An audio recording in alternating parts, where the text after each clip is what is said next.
ꯑꯩꯈꯣꯏ ꯉꯁꯤꯗꯤ ꯑꯩꯈꯣꯏꯅ ꯚꯣꯠ ꯍꯨꯔꯥꯜꯂꯤ ꯕꯤꯖꯦꯄꯤꯅ ꯕꯤꯖꯦꯄꯤꯅ ꯍꯨꯔꯥꯟꯕꯁꯤꯕꯨ ꯚꯣꯠ ꯇꯧꯔꯣ ꯕꯤꯖꯦꯄꯤꯅ ꯍꯨꯔꯥꯟꯗꯕꯕꯨ ꯂꯩꯕ꯭ꯔꯣ ꯕꯤꯖꯦꯄꯤꯅ ꯍꯨꯔꯥꯟꯕꯁꯤꯕꯨ ꯚꯣꯠ ꯇꯧꯔꯣ ꯕꯤꯖꯦꯄꯤꯅ ꯍꯨꯔꯥꯟꯗꯕꯕꯨ ꯂꯩꯕ꯭ꯔꯣ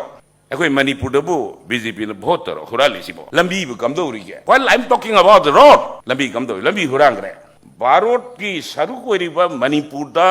ꯆꯍꯤ 3 ꯆꯪꯅ ꯃꯅꯤꯄꯨꯔꯒꯤ ꯄ꯭ꯔꯖꯥꯅ ꯃꯩ ꯆꯥꯛꯇꯅ ꯉꯁꯤ ꯃꯤꯌꯥꯝꯁꯤꯅ ꯋꯥꯔꯤꯁꯤꯗ ꯂꯥꯛꯀꯅꯤ ꯂꯥꯛꯑꯣꯏꯅ ꯍꯧꯖꯤꯛ ꯈꯟꯅꯔꯤ ꯍꯥꯏꯁꯤꯅꯦ Modi ꯂꯥꯛꯀꯅꯤꯅ ꯃꯣꯗꯤꯁꯨ ꯂꯥꯛꯈꯤꯗ꯭ꯔꯦ ꯃꯣꯏꯗꯥꯁꯨ ꯂꯥꯛꯈꯤꯗ꯭ꯔꯦ ꯑꯇꯥꯁꯨ ꯂꯥꯛꯈꯤꯗ꯭ꯔꯦ Modi does not come ꯑꯇꯥ does not come मोइदा does not come लाखों का अंदर भारत के प्रधानमंत्री श्री नरेंद्र मोदी ने करी है कि वो भारत तो बीजेपी लाने नुंगाई याइफो पोर अने हौजिक भारत से बीजेपी लाखरे नुंगाई याइफो पोरक तब मयाम खनबिरो ऑपरेशन सिंदूर भारत ने माई पाखरे हायरगा इकुई दना ग्वान ताबी द मणिपुर मखौरी मेला मेमो श्री नरेंद्र मोदी जी की ऑपरेशन सिंदूर मणिपुर दी ऑपरेशन अवेयर तारे करी तौ ngam gre singleam laba ngasige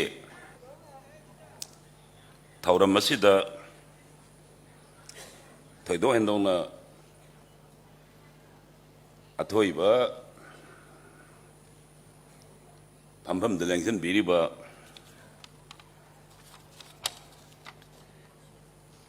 अखोइगी MPCC के प्रेसिडेंट सीडब्ल्यूसी मेंबर हानगी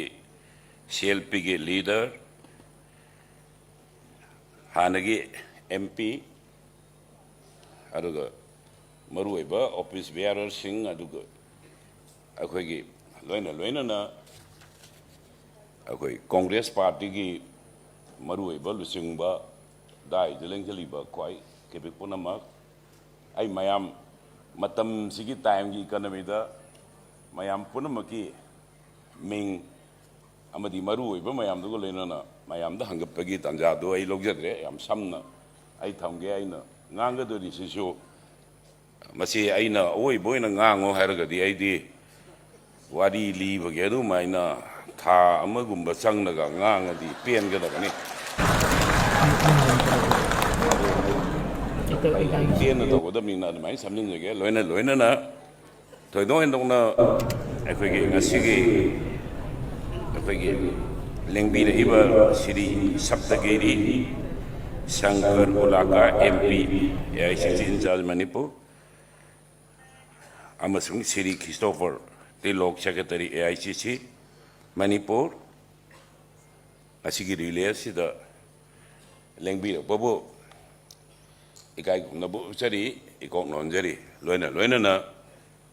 आइगे मांगदे लेंजन बिरिबा रैली असे यावबिलेंग बिरिबा मयाम पुनमक्ता लेप्सरी मफमदगी कोकनो कोरमजरी लोइना मुका असुगुंबा थौरम मसिदा काननेबदा सरुक आबिरिबा ngakhtang miyang tabiriba मणिपुर की मणिपुर की मपान लेबा हिरमबसी थौरम असेबु नुक्सिबिदुना येंगबिरिबा मणिपुर की प्रजा पुनमक अमसुंग अते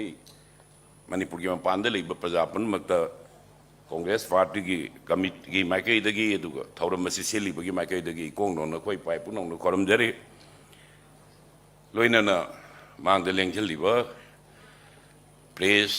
अदगी केबल नेटवर्क मीडिया की मयाम पुनमक आई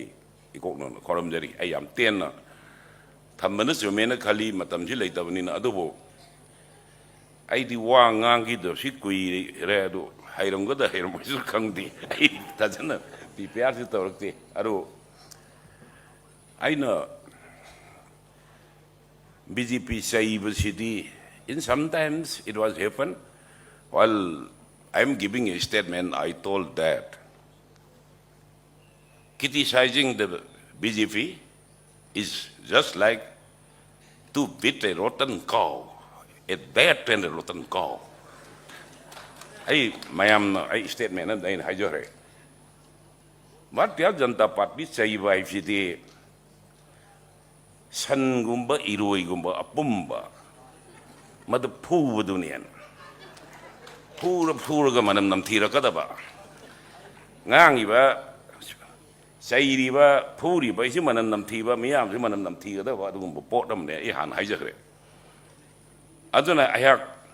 ꯑꯩꯈꯣꯏꯒꯤ ꯃꯅꯤꯄꯨꯔꯒꯤ ꯍꯧꯖꯤꯛ ꯃꯔꯨꯑꯣꯏꯅ ꯆꯠꯊꯔꯤꯕ ꯚꯣꯠ ꯍꯨꯔꯥꯟꯕ ꯒꯥꯗꯤ ꯊꯥꯗꯣꯛꯑꯣ ꯚꯣꯠ ꯍꯨꯔꯥꯜꯂꯗꯤ ꯚꯣꯠ ꯍꯨꯔꯥꯜꯂꯒ ꯒꯥꯗꯤ ꯄꯥꯏꯕꯗꯣ ꯒꯥꯗꯤꯗꯨ ꯄꯥꯏꯔꯨꯔꯅꯨ ꯍꯥꯏꯕ ꯄ꯭ꯔꯣꯒ꯭ꯔꯥꯝꯁꯦ ꯃꯁꯤ ꯂꯥꯛꯇ꯭ꯔꯤꯉꯩꯗ ꯑꯩꯈꯣꯏꯅ ꯑꯃꯨꯛꯇꯪ ꯅꯤꯡꯁꯤꯡꯕ ꯆꯨꯝꯃꯤ ꯃꯗꯨꯗꯤ BJP ꯑꯁꯤ ꯚꯥꯔꯠꯇ ꯀꯔꯝꯅ ꯂꯥꯛꯈꯤ ꯚꯥꯔꯠꯇ BJP ꯂꯥꯛꯇ꯭ꯔꯤꯉꯩꯗ BJP ꯂꯥꯛꯅꯕ ꯂꯥꯛꯄ ꯀꯥꯟꯗ ꯚꯥꯔꯠꯀꯤ ꯄ꯭ꯔꯙꯥꯟ ꯃꯟꯇ꯭ꯔꯤ ಶ್ರೀ ꯅꯔꯦꯟद्र ꯃꯣꯗꯤꯅ ꯀꯔꯤ ꯍꯥꯏꯒꯦꯕꯨ ꯚꯥꯔꯠꯇ BJP ꯂꯥꯛꯑꯅꯤ ꯅꯨꯡꯉꯥꯏ ꯌꯥꯏꯐꯕ ꯄꯣꯔꯛꯑꯅꯤ ꯍꯥꯏ ꯍꯧꯖꯤꯛ ꯚꯥꯔꯠꯁꯤ BJP ꯂꯥꯛꯈ꯭ꯔꯦ ꯅꯨꯡꯉꯥꯏ ꯌꯥꯏꯐꯕ ꯄꯣꯔꯛꯄ꯭ꯔꯥ ꯄꯣꯔꯛꯇꯕ ꯃꯌꯥꯝ ꯈꯟꯕꯤꯔꯣ ꯃꯌꯥꯝꯅ ꯈꯟꯕꯤꯔꯣ you think over it ꯚꯥꯔꯠꯇ BJP ꯂꯥꯛꯈ꯭ꯔꯦ ꯚꯥꯔꯠꯁꯦ ꯅꯨꯡꯉꯥꯏꯔꯕ꯭ꯔꯥ ꯉꯁꯤ ꯈꯟꯕꯤꯔꯣ ꯃꯌꯥꯝꯅ ꯑꯩꯅ ꯍꯥꯏꯍꯟꯕꯤꯅꯣ ꯀꯣꯡꯒ꯭ꯔꯦꯁꯅ ꯍꯥꯏꯍꯟꯒꯅꯣ you think over ꯄ꯭ꯔꯖꯥꯅ ꯈꯟꯕꯤꯌꯣ ꯃꯅꯤꯄꯨꯔꯒꯤ ꯄ꯭ꯔꯖꯥꯅ ꯈꯜꯂꯣ ꯚꯥꯔꯠꯀꯤ ꯄ꯭ꯔꯖꯥꯅ ꯈꯜꯂꯣ ꯑꯩꯈꯣꯏ ꯚꯥꯔꯠꯇ ꯅꯨꯡꯉꯥꯏ ꯌꯥꯏꯐꯕ ꯂꯥꯛꯈ꯭ꯔꯕ꯭ꯔꯥ ꯍꯥꯏꯅ ꯚꯥꯔꯠꯇ ꯅꯨꯡꯉꯥꯏ ꯌꯥꯏꯐꯕ ꯂꯥꯛꯄꯗꯤ ꯂꯥꯏꯔꯅ ꯑꯩꯈꯣꯏ ꯄꯨꯝꯅꯃꯛꯅ ꯈꯪꯉꯦ ꯚꯥꯔꯠ ꯍꯥꯏꯅ ꯇꯣꯉꯥꯟꯕ ꯂꯝ ꯑꯃ ꯂꯩꯕ ꯅꯠꯇꯦꯕ what is Bharat what is India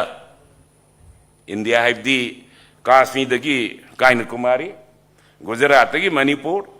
ꯁ꯭ꯋꯥꯏꯗ ꯂꯩꯔꯤꯁꯤ ꯚꯥꯔꯠ ꯀꯧꯏ ꯚꯥꯔꯠꯀꯤ ꯄ꯭ꯔꯙꯥꯟ ꯃꯟꯇ꯭ꯔꯤꯗꯨ ಶ್ರೀ ನರೇಂದ್ರ ಮೋದಿ ಕೌವಿ ನರೇಂದ್ರ ಮೋದಿದು ಭಾರತ್ಕಿ ಸರುಕ್ ಒಯ್ರಿಬ ಮಣಿಪುರದ ಚಹಿ ಅಹುಂ ಚಂಗ್ನ ಮಣಿಪುರ್ಗಿ ಪ್ರಜಾನ ಮೈ ಚಾಕ್ತನ ngasi ಮಿಯಾಂ ಥಿನ ವಾರಿಸಿದ ಲಾಕನಿ ಲಾओयेन होजि खनरी हाइसिने मोदी लाकनी लाकने न मोदी सु लागिदे मोइदा सु लागिदे अता सु लागिदे Modi does not come, Atta does not come, Moida does not come. Why? Karigina. Manipur ki praja ki mamang da leptana aikoi mahangna mamai uttara ngasigi leiriba Manipur ki irang da Bharat ki irang da mana ngang gibdu mamai du leptana mamai du utpangam da bi natro aduna akoi handaki kari operation sindur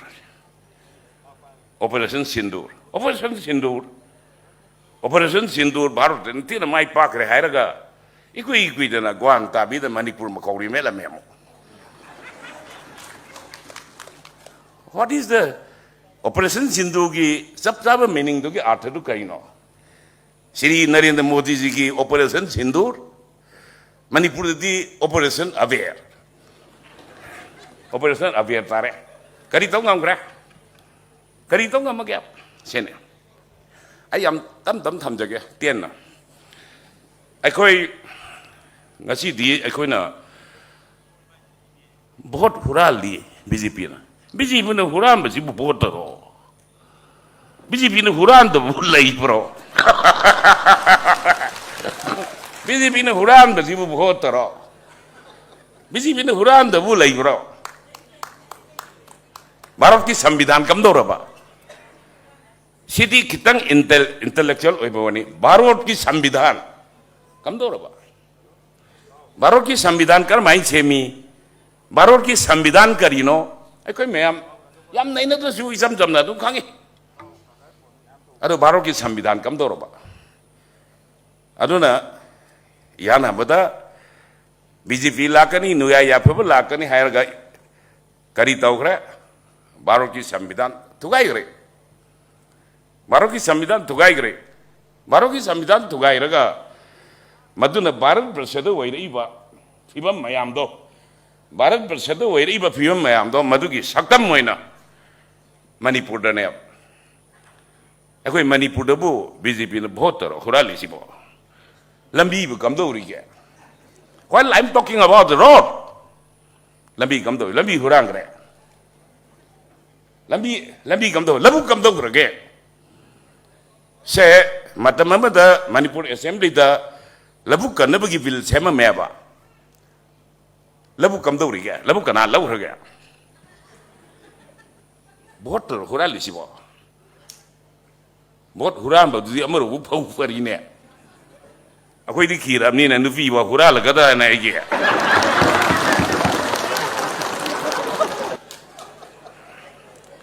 cine अदुना Manipur